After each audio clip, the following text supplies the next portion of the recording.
Genus drugs limited अपना IPO लेके आए हैं जिसकी ओपनिंग डेट है 19 फरवरी एंड 22 फरवरी को ये आईपीओ क्लोज हो जाएगा। इस वीडियो में इस आईपीओ को कंप्लीट एक ओवरव्यू करेंगे और आपको ये भी पता चलेगा इस आईपीओ की जीएमपी क्या चल रही है। अगर आप इसमें अप्लाई करते हो तो आपको लिस्टिंग गेन कितना मिल सकता है और आपको ये डिसीजन लेने में भी काफी ज्यादा हेल्प मिलेगी कि आपको इसमें अप्लाई करना चाहिए या नहीं करना चाहिए। अगर आईपीओ की बात करूं तो सारा का सारा फ्रेश इशू है, कुछ भी ऑफर फॉर सेल इस आईपीओ में नहीं है। अगर हम कंपनी की बात करें तो कंपनी जो है ईयर 2000 में इनकॉर्पोरेट हुई थी और ये एक फार्मास्यूटिकल कंपनी है, मतलब जो दवाइयां वगैरह होती हैं कंपनी उनकी मैन्युफैक्चरिंग करती है।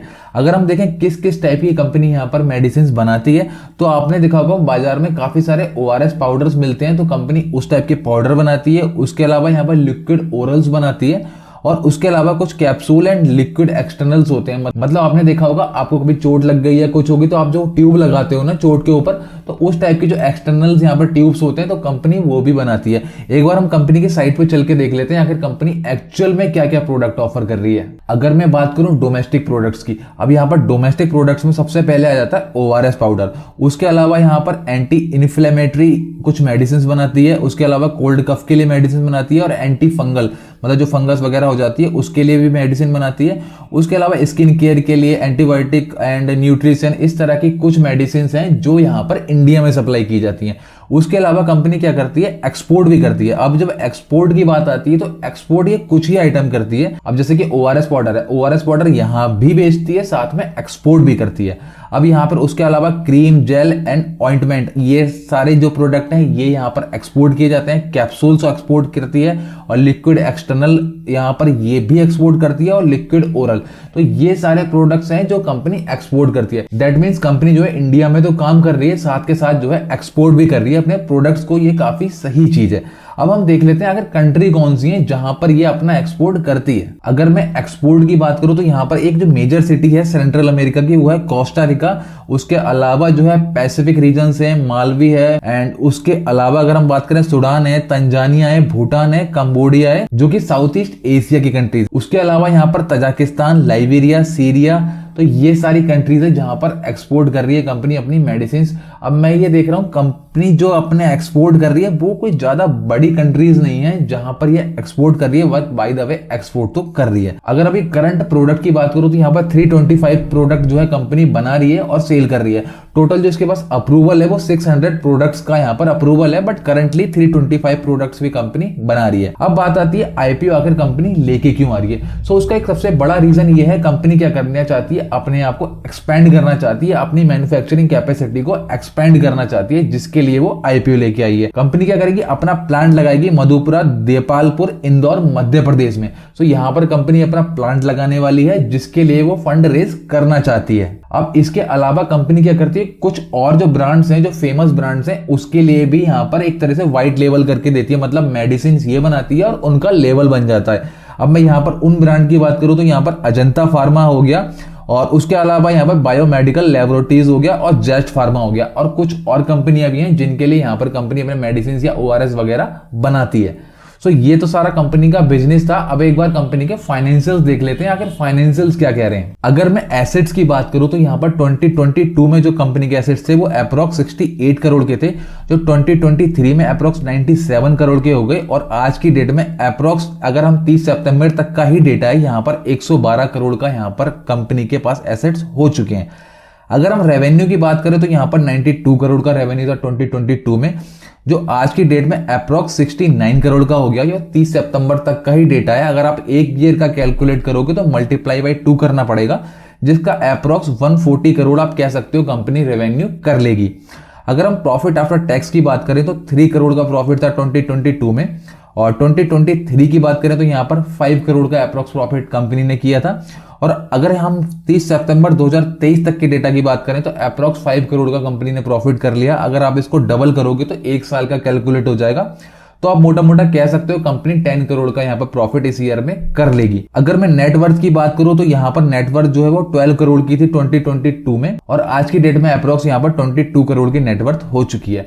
और रिजर्व एंड सरप्लस की बात करें तो 11 करोड़ के रिजर्व एंड सरप्लस थे हमारे 2022 में, जो 2023 में बढ़ के हो गए 16.84 करोड़ के, जो अगले साल थोड़ा घट गए हैं, ये थोड़ी मुझे नेगेटिव लग रही है। अब उसके बाद जो अभी करंट रिजर्व एंड सरप्लस बचे हैं वो बचे हैं 10 करोड़ रुपीस के। अगर मैं बोरिंग की बात करूं तो 18 करोड़ की बोरिंग थी इसकी 2022 में, और फिर 26 करोड़ की यहां पर बोरिंग हो गई 2023 में, और 30 सितंबर तक का जो डेटा है उसके अकॉर्डिंग यहाँ पर 29 करोड़ की यहाँ पर बोरिंग हो चुकी है। दैट मीन्स कंपनी जो है अपनी बोरिंग पे कंट्रोल नहीं कर पा रही है, और ये थोड़ा थोड़ा इंक्रीज ही होता जा रहा है। अगर हम की परफॉर्मेंस इंडिकेटर की बात करें तो यहाँ पर रिटर्न ऑन इक्विटी 35.13 है, जो काफी अच्छा है।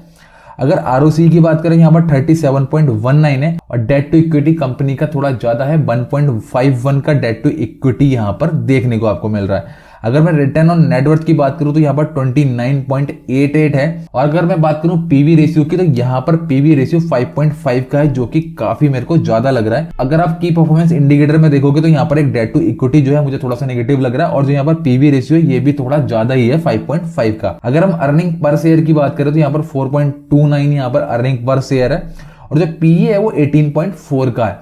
अगर मैं इसके पीयर्स के साथ में इसका कंपैरिजन करूं तो यहां पर जो पीयर्स के साथ में इसका कंपैरिजन होगा तो उसमें तो यहां पर ये कंपनी सस्ती दिख रही है वैल्यूएशन के हिसाब से। लेकिन अगर मैं आपको एक चीज बताऊं, जो यहां पर दूसरी इसके कंपटीटर है यानी कि सुदर्शन फार्मा, जो इसका आईपीओ जब लॉन्च हुआ था तो ये -5% पे यहां पर लॉस हुआ था इस आईपीओ में।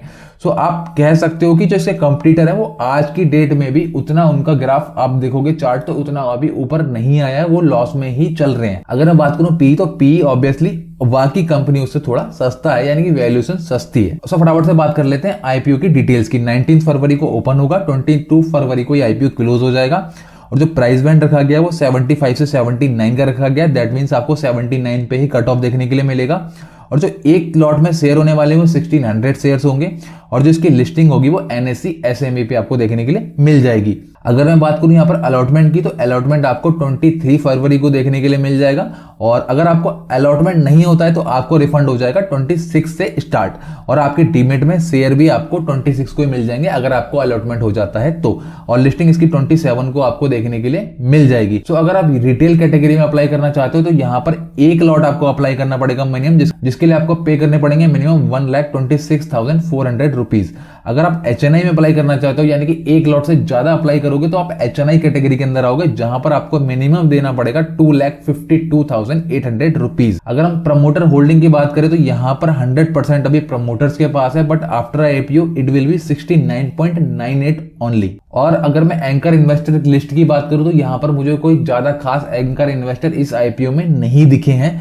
सो ये भी मुझे एक थोड़ा सा नेगेटिव पॉइंट लग रहा है इस आईपीओ का। सो अभी बात कर लेते हैं जीएमपी की, आखिर जीएमपी कितनी चल रही है, आपको लिस्टिंग गेन कितना मिल सकता है। उससे पहले मैं आपको एक चीज बता देता हूं, मैंने एक टेलीग्राम का चैनल बनाया हुआ है जिसका लिंक आपको डिस्क्रिप्शन में मिल जाएगा, क्योंकि छोटी मोटी अपडेट जैसे कि यहाँ पर जीएमपी में कुछ अपडेट आ गया, आपका अलॉटमेंट कब आ रहा है, ये सारी अपडेट्स आपको मेरे टेलीग्राम चैनल में मिल जाएंगी, जो कि बिल्कुल फ्री है, क्योंकि छोटी मोटी अपडेट के लिए वीडियो नहीं बनाई जा सकती। सो अगर आपका दिल करता है तो आप उसको ज्वाइन कर सकते हो। सो अगर जीएमपी की बात करूं तो कंपनी की जो आईपीओ की जीएमपी वो 7 रुपए से बढ़ के आज की डेट में 14 रुपए पे आ चुकी है।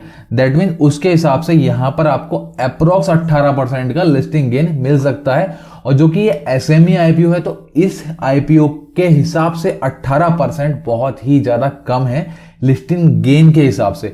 सो मेरा जो पर्सनल ओपिनियन रहता है, अगर मिनिमम 60% रहती है तो मैं किसी आईपीओ में यानी कि एसएमई आईपीओ की बात कर रहा हूं उसमें मैं अप्लाई करने के बारे में सोचता हूं। सो ये इस टाइम पे काफी ज्यादा रिस्की होगा, और इसके जो फाइनेंशियल्स हैं वो तो आपको थोड़े से ठीक लग रहे हैं, बट यहाँ पर कंपनी पे एक तो डेट काफी ज्यादा है, उसके अलावा यहाँ पर पीवी रेशियो भी कंपनी का काफी ज्यादा है, जो कि मुझे थोड़ा सा नेगेटिव पॉइंट लग रहा है। सो आप मेरे को अपनी राय जरूर बताइएगा कि आप इस आईपीओ में अप्लाई करना चाहते हो या नहीं करना चाहते हो, लेकिन मैं अपनी पर्सनल राय दूं तो मुझे ये आईपीओ थोड़ा वीक नजर आ रहा है। बाकी आप जो भी डिसीजन लो अपनी एनालिसिस करने के बाद ही लेना।